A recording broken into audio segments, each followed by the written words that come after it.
अस्सलाम वालेकुम dear viewers असांजे चैनल ते खुशामदीद। यूनिवर्सिटी ऑफ सिंध पारां बैचलर डिग्री प्रोग्राम जी 4th मेरिट लिस्ट ऐं स्पेशल सेल्फ फाइनेंस जी फर्स्ट मेरिट लिस्ट अनाउंस कई वई आहे। तव्हां मेरिट लिस्ट चेक करण जे लाइ यूनिवर्सिटी ऑफ सिंध जी वेबसाइट ते वञी admission.usin.edu.pk जंहिंजो URL आहे इन ते अची करे तव्हां हिते provisional merit list department wise या search by CNIC wise check करे सघो था।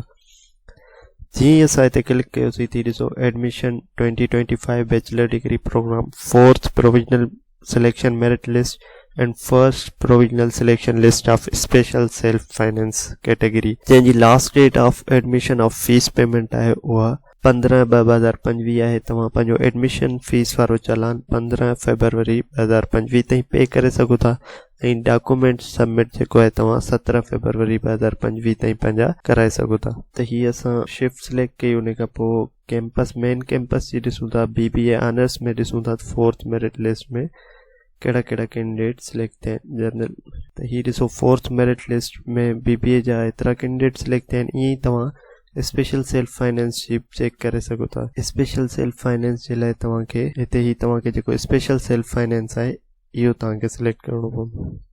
जीअं असां स्पेशल सेल्फ फाइनेंस सिलेक्ट कयोसीं थी स्पेशल सेल्फ फाइनेंस जा कैंडिडेट अची विया। उमेद था कयूं तव्हांखे इंफॉर्मेशन मिली वई हूंदी। यूनिवर्सिटी ऑफ सिंध पारां 4th provisional merit list and first special self finance list announce कई वई आहे। मज़ीद इन इंफॉर्मेटिव वीडियोज़ जे लाइ असांजे चैनल खे लाइक कयो, सब्सक्राइब कयो त जीअं असांजी ईंदड़ हर नई वीडियो वहाँ ताईं पहुची सघे। अल्लाह हाफ़िज़।